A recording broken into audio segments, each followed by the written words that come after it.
Hello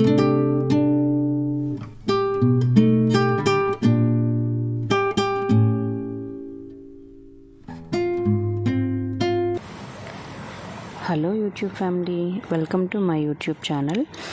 ఈరోజు video ఏంటంటే నా బాల్కనీ మేకోవర్ ఎలా చేసుకున్నాను అనే దానికోసం ఈ వ్లాగ్. అన్నీ ఇండోర్ ప్లాంట్సే, చాలా వరకు కొన్ని పాడైపోయి ఉన్నాయి. అలాగే ఇంకొన్ని కొత్త మొక్కలు కూడా యాడ్ చేయాలనుకున్నాను. ఎప్పుడో వేసిన మొక్కలు ఆల్మోస్ట్ 2-3 ఇయర్స్ అవుతుంది. ఇక్కడ మనీ ప్లాంట్ వేసాను కానీ రాలేదు, మట్టిలో సారం తగ్గిపోయినట్టుంది. అందుకే మట్టి కూడా మొత్తం అంతా చేంజ్ చేసాము. తర్వాత ఎక్స్ట్రా కుండీలు కూడా తీసుకొచ్చి కొన్ని కొత్త మొక్కలు కూడా వేసాము. ఇక్కడ మా వారు అన్నీ వేస్తున్నారు. మొక్కలు కొందామని షాప్కి వెళ్తే ఒక్కొక్క మొక్క ఎంత రేట్ చెప్తున్నారంటే బాబోయ్, చాలా రేట్స్ ఉన్నాయి. మొక్కల బిజినెస్. ఇందులో మొక్కలు కొన్నవి తక్కువ, రిలేటివ్స్ ఇంటి దగ్గర నుండి తెచ్చినవి వేసామన్నమాట. మా వారి చేతితో వేస్తే మొక్కలు చాలా బాగా పెరుగుతాయి. నేను వేస్తే పెరిగే ఒకే ఒక్క మొక్క మనీ ప్లాంట్. సో ఇంకేమీ నేను వెయ్యను. అందుకే మొక్కలు నాటే పని మా వారే పెట్టుకున్నారు. మొత్తం మట్టి వేసేసి మొక్కలు నాటేసి నాకు పైకి తెచ్చి ఇచ్చేశారు. ఇంకా ఇక్కడ నేను నాకు నచ్చినట్టుగా సర్దుకుంటున్నాను మొక్కల్ని. తులసి కోట పక్కన మొక్కలు ఉన్నాయి కదా, క్లీన్ చేసేటప్పుడు ఏటవుతుందంటే అవి జరిపి మళ్ళీ పక్కన పెట్టి అది చాలా పెద్ద ప్రాసెస్ అయిపోతుంది. అలాగే వాటర్ పోసినప్పుడు ఏంటంటే దాని కింద అలా స్టోర్ అయి ఉండిపోతుంది అనమాట. దానివల్ల ఎక్కువ దోమలు కూడా వస్తున్నాయి. ఈ కింద మొక్కల కోసం నేను స్టాండ్స్ తీసుకున్నాను. ఎందుకంటే వాటర్ పోసినప్పుడు వాటర్ అలా కుండీ కింద స్టోర్ అయిపోతున్నాయి. స్టాండ్స్ మీద పెడితే ఏంటంటే వాటర్ స్టోర్ అవ్వకుండా ఉంటుందని చెప్పేసి స్టాండ్స్ తీసుకున్నాను. ఇప్పుడు మనకి ఎలాంటివి కావాలంటే, ఎన్ని రకాలు కావాలంటే అన్ని రకాలు ఆన్లైన్లో దొరుకుతున్నాయి కదా. సో నాకు ఎలాంటివి కావాలనేవి అన్నీ చెక్ చేసుకొని నేను ఆన్లైన్లో తీసుకున్నాను. ఈ పైన ఉన్నవన్నీ కిందకి దించేసి అంతా నీట్గా క్లీన్ చేసేసి అప్పుడు పెడుతున్నాను. ఎవ్రీ వీక్ క్లీన్ చేస్తాను. కడిగేటప్పుడు మొత్తం ఇవన్నీ పక్కకు జరిపి కొంచెం వాటర్తో అంతా నీట్గా క్లీన్ చేస్తాను ఎప్పటికప్పుడు.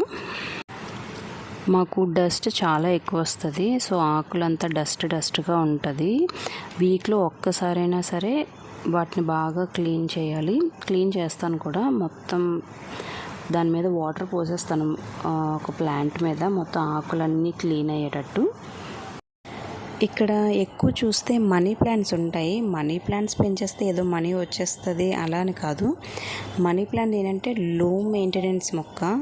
అస్సలు దానికి మెయింటెనెన్సే అవసరం లేదు. కొంచెం వాటర్ ఇస్తే చాలు, లేదంటే ఒక గ్లాస్లో వాటర్ పోసి చిన్న కొమ్మ పెట్టినా సరే మంచిగా పెరుగుతుంది.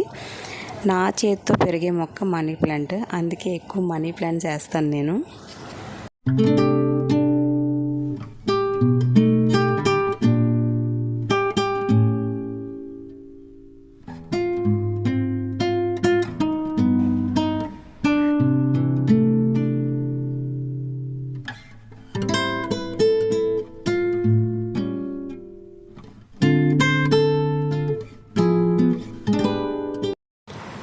స్టాండ్స్ పెట్టి మొక్కలన్నీ పెట్టిన తర్వాత ఇలా ఉందన్నమాట. స్టాండ్స్ పెట్టడం వల్ల ఏంటంటే ఇప్పుడు నాకు క్లీనింగ్ ఈజీ అయింది. తర్వాత వాటర్ కూడా ఉండట్లేదు. బాగుంది ఇప్పుడు. ఇక్కడ మీరు చూస్తే మీకు వాటర్ బాటిల్స్ కనిపిస్తాయి. వాటర్ బాటిల్స్లో కూడా నేను వాటర్ వేసి మనీ ప్లాంట్స్ పెట్టాను. ఎందుకంటే అవి కొత్త బాటిల్స్. మా పిల్లలు ఆడి ఆ వాటర్ బాటిల్స్ మూతలు పగలగొట్టేశారు. బాటిల్స్ అంతా బాగానే ఉన్నాయి, కొత్త వాటర్ బాటిల్స్. సరే ఇంకా పడేయడం ఇష్టం లేక కొంచెం వాటర్ పోసి మనీ ప్లాంట్స్ పెట్టాను. ఇవన్నీ ఇండోర్ ప్లాంట్సే. ఇంకా పువ్వుల మొక్కలు అలాంటివి ఏం పెట్టలేదు. ఎందుకంటే మాకు ఎండ ఎక్కువగా రాదు. ఎండ మహా అయితే ఒక 11:30 వరకు ఉంటుంది అంతే. ఇంకా తర్వాత అంతా అసలు ఎండ అనేది ఉండదు. నాకున్న ప్లేస్లో ఎన్ని వీలైతే అన్ని మొక్కలు పెట్టుకున్నాను. అలాగే ఇంకొక మంచి రెసిపీ చూపిస్తున్నాను. ఇక్కడ ఉసిరికాయతో పప్పు చేస్తున్నాను.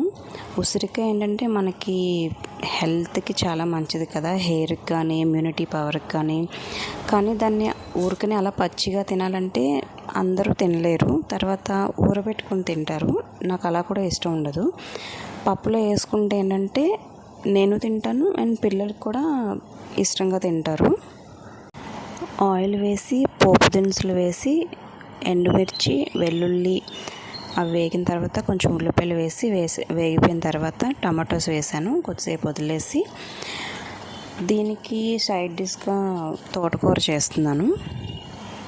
ఇక్కడ కరివేపాకు వేయడం మర్చిపోయాను ఇందాక, అది వేస్తాను. ఇప్పుడు ఇందులో సన్నగా కట్ చేసుకున్న ఉసిరికాయ ముక్కలు వేసేసి ఆ తర్వాత పప్పు వేసి ఒక 2 minutes ఫ్రై చేసిన తర్వాత ఇంకా మన టేస్ట్కి తగ్గట్టు కారం వేసుకొని విజిల్స్కి మూత పెట్టేయడమే. 1 గ్లాస్ పప్పు తీసుకుంటే దానికి 3 glasses వాటర్ వేసుకుంటే పప్పు కన్సిస్టెన్సీ కరెక్ట్గా ఉంటుంది.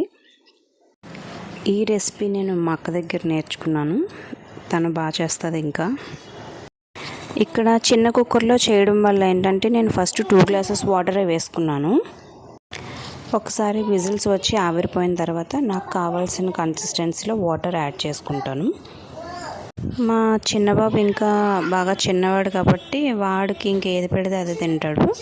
పెద్ద బాబు కొంచెం కూరలు ఎంచడం అవి చేస్తాడు. సో ఇంకా వాడు ఉసిరికాయ నార్మల్గా తినమంటే తినడు కదా, ఇలా పప్పు అంటే చాలా ఇష్టం వాడికి. సో పప్పులో ఏం మిక్స్ చేసి పెట్టినా సరే తింటాడు. సో ఆకుకూరలు తినిపించాలంటే పప్పులో మిక్స్ చేసి ఇస్తే చక్కగా తింటాడు. ఇక్కడ చూసారు కదా, గార్డెనింగ్లో వాటర్ అస్సలు ఉండట్లేదు, కడగడం కూడా ఈజీ అయిపోయింది, చాలా బాగుంది. ఇది ఈరోజు వీడియో నచ్చితే లైక్ చేయండి, నా ఛానల్ని సబ్స్క్రైబ్ చేసుకోండి. ఇంకో వీడియోలో మళ్ళీ కలుద్దాం. Thanks for watching. బాయ్.